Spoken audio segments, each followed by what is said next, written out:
Біреу осы оқиғаны маған айтса, сенбес едім. Бәрі біз көретін қилы-қилы шытырман кинодағыдай. Бұрын ойлаушы едім, адам сенгісіз оқиғалар тек кинода ғана болады деп. Мен Қарағанды қаласында туып өстім. Әкем мен анам менің 2 жасымда ажырасып кетіпті. Содан бері әкемді көрген емеспін. Анам екеуміз өзіміздің бір бөлмелі пәтерде тұрдық. Анам тігін фабрикасында жұмыс істеді. Тұрмысымыз тым керемет болмаса да, өзіміздің ішіп-жеуімізге жетерлік еді. Кішкентай кезімнен сабақты жақсы оқып, анама тірек болуға тырыстым. Анамның жалғыз үміті, алданышы мен едім. 11-ші сыныпты бітіріп, ұбт-ны ойдағыдай тапсырып, Астана қаласындағы медициналық университеттің студенті атандым. Сол арман қуған студенттік күндерім мен үшін ұмытылмас кезең еді. Тағдырым осылай бір күнде бұрылып жүре береді деп кім ойлаған? Сол бір кешкілік уақыт әлі көз алдымда. Оқуымыз көбіне түстен кейін басталатын. Біз сабақтан шыққанда қыс болғандықтан күн ұясына тез батып қараңғылық ерте түсетін. Жатақхана мен оқу орны қашық болмағандықтан құрбым Айжанмен жатақханаға жаяу қайтатынбыз. Сол күні Айжан туысқандарының үйіне баратын болды. Сондықтан мен жалғыз жатақханаға қарай аяңдадым. Жол жиегінде бір машина тоқтап тұр екен. Мен арғы бетке өтпек болып жолға жақындай бергенде ішінен бір жігіт шығып маған тіл қатты. Қарындас, қайда барасыз? Апарып тастайық. Менің бойымды үрей билеп бірден жоқ дедім. Жолдың арғы бетіне өте берем дегенде ішінен тағы бір жігіт шығып екеуі бірден мені сүйрелеп машинаға итеріп үлгерді. Өзім де не болғанын ұқпай жүрегім дүрсілдеп, айқайлап, жұлқынып шыңғыра бастадым. Ұғатын олар емес. Музыканың даусын қатты қойып артында отырған жігіт менің 2 қолымды қысып тырп еткізбеді. Аузынан арақтың иісі мүңкіп тұр. Өздері ерекше мәз, бір-біріне қарқылдап. Қыздардың бәрі осылай басында жұлқынып құтырынады, артынан риза болады деп қояды. 1 минутта көз алдымнан бүкіл өмірім пойыз жүрісінде зулап өтті. Осымен өмірім біткені ме? Өлтіріп бір жерге лақтырып кетсе ше? Қорқыныш пен күдік, өкініш пен үміт, сан қилы ойлар өтіп жатты. Сол кездегі менің басымдағы жағдайды сөзбен жеткізу мүмкін емес. Өмір мен өлім арпалыс. Сонымен жеткіп келе жатқан машина қаланың шетінде бір жер үйге барып тоқтады. Үй емес, шағын саябақ екен. Айнала қап-қараңғы, қыбыр еткен жан көрінбейді. Машинаны тоқтатып алдында отырған арықша келген жігіт қақпаға қарай бет бұрды. Шам жақты. Қақпаның есігін ашып, машинаны аулаға кіргізді. Мен айқайлап, жұлқынып, тепкініп, біраз әлім құрып дел-сал күйде отырмын. Артта отырған жігіт машинадан түсіп маған шық деді. Мен есіктің тұтқасын ұстап алып, аяғыммен жігітті тепкілей бастадым. Еңгезердей қарулы жігіт қойсын ба, мені шапалақпен бір ұрып, иығына көтеріп үйге қарай алып жүрді. Үйде көптен бері адам болмағаны білініп тұр. Шағын 2 бөлмелі үй. Мені үйге кіргізіп, төргі бөлмеге тұрған төсекке тастай салды. Мен өзімді жаңаға үйге көтеріп кіргізген жігітке жалына бастадым. Ағатай, құлың болайын, маған тиіспеңіздерші, мен ешкімге айтпаймын. Сіздің де қарындасыңыз бар шығар, босатыңызшы. Ақша керек болса, анам ақша береді. Мен ер адаммен болып көрмеген пәкпін. Курткамның замогын қымтап ұстап алып, өзіме қарай жақындаған еңгезердей жігітті аяғымен тепкілей бердім. Шыңғырып, айқайлап жылай бердім. Кезек-кезек келген еркектер менің жылап айқайлағаныма да қарамады. Ар жағы есімде жоқ. Қанша уақыт өткенін білмеймін, көзімді ашсам жерде жатырмын. Басым меңзең, дірілдеп тоңып жатырмын. Үстімде киім атаулының бірі жоқ. Маңайыма қарасам, үйді басына көшіріп қорылдап төсекте бір жігіт ұйықтап жатыр. Сүйретіліп орнымнан тұрып, киімдерімді іздей бастадым. Шашылған киімдер, басым солқылдап, өне бойым қозғалтпай барады. Басым айналып, қайтадан талғысып кетіппін. бір уақытта бетіме шашылған судан селк етіп ояндым. Ұқпаймын. Не болды? Мен қайда? Бұлар кімдер? Сансыз ми айналған сұрақтардан жер дүние айналып кеткендей. Тұрайын десем, әрім жоқ. Кейін деген қатқыл дауыстан шошып, жалма-жан қолыма түскен киімдерімді кие бердім. Жылайын десем, даусым шықпайды. Жерде киініп отырған мені арықша келген жігіт сүйреп тұрғызды да келесі бөлмеге алып барды. Үстел басында отырған екі жігіт мені көріп, отыр. Сен бізді танымайсың. Егерде біреуге айтсаң, өмірің не болатынын білетін шығарсың. Біз сені тауып аламыз, деп менің сөмкемді маған қарай лақтыра салды. Сөмкемде құжаттарым болған. Я, деп меңзеген күйде басымды изей бердім. Ойым тек мына айуандардан құтылу еді. Басқасын ойлап тұрғам жоқ. Тек осы жерден кетсем екен. Сағат таңғы 7 шамасында олар мені сол жол жиегіне келіп тастады. Дір-дір етіп сүйретіліп жатақханаға әрең жеттім. Түрімнің де оңып тұрғаны шамалы. Курткамның күләпарсын басыма киіп алып, вахтада бөгелместен бірден бөлмеме қарай тарттым. Бөлмеге келіп төсекке құладым. Бөлмеде Айжаннан басқа екі қыз ұйықтап жатыр екен. Олардың сабаққа кеткенін күтіп, басымды бүркеп ұйықтаған болып жатырмын. Ондай кезде уақыт өтсін бе, әншейінде ерте шығатын қыздар да жайланып жүріп алды. Мен өзімнің сабаққа бармайтынымды, ауырып қалғанымды айттым. Олар да аса мән бермеді. Қайда болдың деп те сұраған жоқ. Қыздар бөлмеден шыққан бойда есікті іштен кілттеп айнаға барып түріме қарадым. Енді ақ пәк Айзада емес, 3 айуанның құрбаны болған, пәктігінен айырылған, қыз ғұмыры ерте үзілген Айзада тұр еді. Түрім кісі шошырлық, көзім домбығып, еріндерім дүрдиіп ісіп кетіпті. Өне бойым біреу тепкілеп тастағандай өте ауыр. Айқайлап жылағым келеді, бірақ жылай алмаймын. Көзімді жұмсам, көз алдымда 3 қаншердің бейнесі, құлағымда дауыстары. Өлгім келеді. Қалай өлем? Өлу деген оңай емес екен. Әкемнің жоқтығы есіме түсті. Шіркін, әкетайым, сен болсаң қорғар ма едің? Олар менің әкемнің жоқтығын біліп басынғандай. Қыздар сабақтан келгенше төсектен тұрмай жаттым. Мен үшін өмір тоқтап қалғандай. Ас та батпайды. Тек бәрін ұмытып ұйықтап кетсем ғой деп армандаймын. Қайдағы ұйқы? Солай орнымнан тұрмай 4 күн жаттым. Бөлмедегі қыздар ештеме сезбеді. Өзім жасымнан тұйық болғандықтан ешкімге ештеме дей алмадым. Және білдірмеуге тырыстым. Не де болса бәрі ішімде еді. Арпалысқан дүние. Телефонымды да қосуды ұмытыппын. Айжанға анам хабарласқан екен. Күндер өтіп оқуымды жалғастырдым.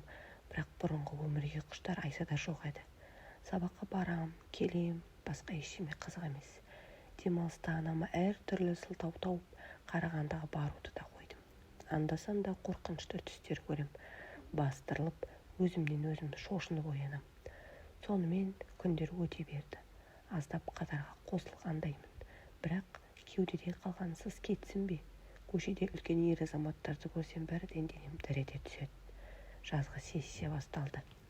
Аман-есен тапсырып Қарағандыға қайттым. Анамның құрбысы базарда сауда сатушы еді.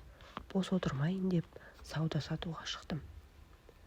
Бір күні жұмыста аяқ астынан жүрегім айнып құсқым келді. Ойымда түк жоқ. Тамақтан уландым деп ойладым. Жұмыстан ауырып тұрғанымды айтып үйге келіп жатып қалдым. Тағы да жүрегім айнып, басым айналғандай. Кешке анам келді жұмыстан. Кешкі асқа тәбетім жоқ. Анам да ұшынып қалғансың ғой деп 7 қалампыр қайнатып ішкізіп демал деді. Келесі күні тағы да жұмысқа кеттім. Базарда басым айналып, жедел жәрдем шақырып ауруханадамын. Алып ұшып анам жетті. Дәрігермен сөйлесіп келген анамның түрі бұзылып, мені құшақтап. Қызым-ау, мен сені оқысын деп жіберген едім. Мынауың не? Ел бетіне қалай қараймын? Мен ештемеден хабарым жоқ. Не болды анашым? Деп сұраулы жүзбен анама қарай беріппін. Сенің аяғың ауыр екенін неге айтпағансың? Әкесі кім? Аяғың ауыр. Бұл сөзді естігенде үстімнен біреу суық су құйып жібергендей болды. Аспан айналып жерге түскендей. Үнсіз мелшиіп қаттым да қалдым. Көз алдыма үш опасыз бейнесі елестеп, дауыстары құлағыма келді. Анамның айтып жатқан сөзінің бірін де естімедім. Өз ойым өзімде. Сонымен менің аяғым ауыр екен. Сенесіз бе, 5 айлық бейкүнә сәби ішімде. Мен өзімнің етеккірімнің уақытында келмегеніне де мән бермеген екенмін. Анама ештеме айтпадым. Сол ашылмаған сыр сол күйі жұмбақ күйінде қалды. Не сұраса да үндемей құтылдым. Анам жасанды түсік жасатасың. Бір жетім баққан, енді екінші жетім бақа алмаймын деді. Ал мен болсам, аналық сезімім оянды ма әлде бір Алла бір қуат берді ме, ішімдегі сәбиді алып тастауға қарсы болдым. Мен үшін ішімдегі сәбидің өмірі қымбат еді. Армандарым сол қысқы кешқұрымда үзілген. Не болса да басқа түскенде көремін деп ойладым. Таңертең анам мен өгей әкем жұмысқа кеткенде тілдей қағазға мені іздеме, өзім хабарласам деп жаздым да үйден шығып жүре бердім. Бағытым, армандарым сағым болған Астана. Балалық күлкім көкке ұшқан пәктігімнен айырған Астана. Қалтамда саудадан киім алам деп жинаған ақшам бар. Автобустан түсіп, алғаш қалаға келгенде жатақхана алғанша тұрған Валя есімді әженің үйіне тарттым. Әжейдің үйі вокзал маңындағы ескі барак үйлерде. Балалары Ресейде тұрады. Үйде Тоня есімді мысығы бар. Әжейдің үйіне келіп каникулда жұмыс істемекшімін. Бөлмесін жалға алмақшы екенімді айттым. Әрине, бөлмеге қалтатар бір төсек. Бұрын мен тұрған бөлмеде жасы 40-тарда Зина есімді келіншек тұрады екен. Ол Степногорск қаласынан келіп, асханада аспазшы болып жұмыс істейді. Жолым болып шағын асханаға жуушы болып орналастым. Айлығы көп болмаса да, пәтер ақысы мен жүріп тұруыма жеткілікті еді. Осылайша 2 ай өтті. Ұялы телефонымды қоспаймын. Тек анда-санда анама хабарлама жазам. Менде бәрі жақсы. Іздеме, өзім хабарласам. Аздап ішім біліне бастаған. Үйдегі әжей менің аяғым ауыр екенінен хабарсыз. Тек Зина біледі. Өзінің жеке басының проблемалары көп болғандықтан әкесі кім деген сияқты сұрақтармен басын ауыртпады. Мен де ештеме айтпадым. Бір күні жұмыста аяқ асты ішім бүріп, ауырып жедел жәрдем шақырып ауруханаға түстім. Толғақ қысып қиналып, дүниеге 7 айлық қыз баланы әкелдім. Баланы көргенде бүкіл қиындығым ұмытылып, аналық мейірімім ояна берді. Қандай әкеден болса да бала жазығы не? Сол ауруханада менің бағыма, ал мен оның сорына кездестім бе, бір дәрігер аға болды. Жасы 40-тардан асқан отбасылы азамат еді. Ол кісі мені өзі босандырғандықтан маған жиі келіп жағдайымды біліп тұрды. Бір күні аға келіп баланың жағдайы жақсы екенін, жуық арада мені ауруханадан шығаратындықтан туыстарыма хабарлау керектігін айттым. Бірақ осы уақытқа дейін менің туыстарымның неге келмегендігін де сұрамады. Ауруханадан шығарамыз дегенде мен тағы да біраз жата тұрсақ бола ма деппін. Көзімдегі мөлтілдеген жасты көріп дәрігердің жаны ашып үнсіз шығып кетті. Қасымдағы әйелдер де менің күйеусіз бала тапқанымды әртүрлі жорып маған аянышпен қарайды. Біреуі жаны ашып бірдемелерін ұсынып жатады. Ал мен болсам сәбидің тәтті иісіне мас болып, қайда кімге баратыным туралы ойламаппын. Келесі күні медбике мені дәрігер кабинетіне шақырып жатқандығын айтты. Дәрігер ағайға мен жылап отырып бүкіл ешкімге айтпаған сырымды ақтарып салдым. Ол кісі де менің жан дүниемді ақтартқан қандай күш барын кім білсін. Өмірі ешкімге ашылмаған мен психолог алдында отырғандай бүкіл өмірімдегі аянышты тағдырымды жайып салдым. Әкемдей адамды тірек көрдім бе, әлде өзіме жан ашып тұрған жылы жүзді көрдім бе, маған белгісіз. Таңертең медбике келіп бізді ауруханадан шығаратындығын айтты. Түске қарай дәрігер ағайым келіп, балам екеумізді машинасына отырғызып Көкталдағы бір таныстарының үйіне әкелді. Үйдегілер біздің келетінімізден хабардар болса керек, жылы шыраймен қарсы алды. Үй иесі 70-ке жақындаған әжей мен ата. Ұққаным, ағайым бұл отбасының қыздарын өлім аузынан арашалап қалған дәрігер екен. Сол жақсылықты ұмытпаған үй иелері бізді қабылдауға келісім берген. Ағайым бізге жалғыз емес, бүкіл адамдарға қол ұшын беріп үйренген мейірімді жан сияқты. Біз де сол үйде тұрып жаттық. Жаз иісті көрген ата мен әже де мәз. Қызым да тыныш, тамаққа тойса болды, ұйқыға бас қояды. Өзім аздап үй шаруасына да болсам, анда-санда ағайымыз келіп, керек-жарақ ас-суымызды әкеп беріп кетеді. Балама 3 ай болғанда ағайым бір медорталықтан кешкілік еден жуушы жұмысын тауып берді. Жұмысқа автобуспен қатынаймын. Кей уақыттары қамқоршым жұмыстан үйге әкеліп тастайды. Әкемнен көрмеген жақсылықты осы кездескен адамнан көремін деп кім ойлаған. Анама да хабарласып босанғанымды, дүниеге Айша есімді қыз әкелгенімді, жағдайымның жақсы екендігін айттым. Сондай күндердің бірінде ағайым маған хабарласып, жұмысқа соғып маған әжейдің бір құжатын бермек болды. Ағайым келіп тұрмын деп хабарласқан соң далаға шығып машинаға қарай жүрдім. Машинаға жете бергенде машина сыртында ағайым бір ер адаммен әзілдесіп сөйлесіп тұрғанын көрдім. Ойымда түк жоқ, құжатты ала беріп, қасындағы ер адамға қарап мелшиіп қатып қалдым. Жер дүние айналып жүре берді. Қасындағы ер адам мені зорлаған қаншердің біреуі. Ол мені таныса да, танымаса да селт етпей әңгімесін соғып тұр. Ал мен сол адамның мені зорлаған адам екеніне 100%-ға анық таныдым. Құжатты алдым да жұмысыма қарай жүгіре жөнелдім. Ойымда сан түрлі ойлар. Бұл адам менің ағайымның қасында не істеп жүр? Кім, қандай жақындықтары бар? Көкейімде осы сұрақ. Жұмыс аяқталып, сансыз сұрақ жетегімен үйге қалай жеткенімді де байқамаппын. Түнімен ұйықтағам жоқ. Өксіткен өмірдің жарасы тырналғандай. Айтсам ба, айтпасам ба, дәрігер ағайға деген сансыз ойлар мазалай берді. Келесі күн жексенбі еді. Қызыммен аулада серуендеп жүргенбіз. Аула есігі ашылып, ішке дәрігер ағамыз кіріп келе жатыр. Аман саулық сұрасып, баламның қолын ұстап жатқанда мен бірден жұлып алғандай. Сізге бір сұрақ қойсам бола ма? Дедім. Иә, тыңдап тұрмын. Кешегі сіздің қасыңыздағы ағай кім? Ол менің ең жақын достарымның бірі. Неге сұрадың? Сіз білесіз бе? Мені зорлаған 3 жігіттің бірі сол, деп баламды көтеріп үйге кіріп кеттім. Баламды айналшықтаған болып бөлмемнен шықпадым. Жан дүнием байыста бар емес. Бір уақытта бөлмеге түрі бұзылған ағайым келіп, сөйлессек бола ма? Деді. Баланы әжеге ұстатып, соңынан ере бердім. Есік алдында ұзақ отырып сөйлестік. Соңында ағайым бәрін ұқты. Үн-түнсіз кете берді.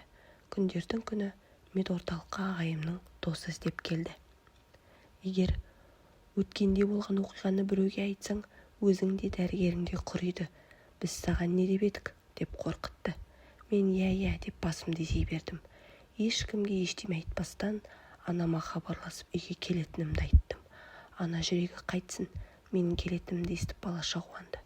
Үйге келдім де заттарымды жинап, үй иелеріне алғысымды айтып Қарағандыға тартып отырдым. Біраз уақыт өтіп, балама 7 ай болғанда Астанаға жұмысқа баратынымды айттым. Қызым Айша, анам мен әкеме бауыр басқан. Олар қарсы болмады. Астанаға келіп қыздармен пәтер жалдап тұрып сауда үйіне жұмысқа тұрдым. Ойымда ылғи дәрігер ағайым түсе берді. Ол кісі маған ренжулі шығар, қайдан білсін, зияным демесін деп кетіп қалғанымда, сыйлығымды алып, көкталға қиын күндерде пана болған атам мен әжейге бардым. Олар мені көріп балаша мәз болып Айшаны сұрап жатыр. Сөз арасында дәрігер ағайым туралы сұрадым. Әжей күрсіне отырып, дәрігер ағайымның мен кеткеннен кейін 3 күннен соң аварияға түскенін және мүгедек болып 2 аяғы жүрмей арбаға таңылып әйелінің тастап кеткенін, қазір шешесінің үйінде екенін айтты. Әжейден дәрігер ағайымның үйінің мекен-жайын алып қоштасып үйге қайттым. Келесі күні жұмыстан сұранып берген мекен-жай бойынша ағайымды іздеп бардым. Ағайым мені күтпесе керек, көріп таң қалды. Жүдеген, құлазыған, бірақ ештемені сездірмеді. Біраз қасында отырып келесі күні жұмыстан соң тағы бардым. Осылайша күнде барып тұрдым. Анасы менің бұрынғы өмірімнен хабардар болса керек. Ұлымның арбаға таңылғаны сенің кінәң деп мені жақтырмады. Кейіннен қабылдай бастады. Ағайым достарына қызды зорлағандарың үшін заң алдында жауапқа тартыласыңдар. ДНК тапсыртып баланың әкесін дәлелдейміз, қыз баланың өмірі қор болды деп шу шығарған сияқты. Мені қорқытқан күні достары ағайымды да өмірмен қорқытқан екен. Амал не? Содан кейін аяқ асты ағайым жол апатына түсіп, ауруханада ес-түссіз біраз жатқан секілді. Ал достары сол беті қарасын да көрсетпеген. Ағайымның да олармен алысатын жағдайы жоқ. Сүйген жары бір күнде өмір бойы мүгедек адамды баға алмаймын деп баласын алып дүркініне кетіп қалыпты. Ас суын беріп күтіп отырған кәрі анасы ғана. Екеуінің де күні сол бір зейнетақы қараған. Бір күні ағайым маған былай деді: бұл аварияны кім жасаса да бір Алла жазаларын берер. Мен ешкімді кінәламаймын. Алланың сынағы болар. Басқа түссе баспақшыл деген ар-ұятты табанға сап-сап таптаған зорлықшылдар бір Алладан өз жазасын алар. Ең бастысы бұл өмірде ұққаным, бір тиынды құны жоқ достарымның жақындығы бөтелкелес болудан әрі аспады. Кіммен дос болғанымды енді ұққандаймын. Қазір де барып тұрам. Неге маған қиындық күндерде қол созған адал азаматты басына күн туғанда тастап кетуім керек? Мен үшін өз өмірін қиған ер азаматқа өз өміріммен қарыздармын.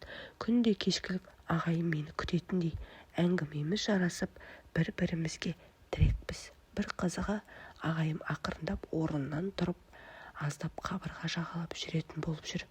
Бұл ешкім күтпеген, тіпті дәрігерлердің өзі таң қалған жаңалық болды.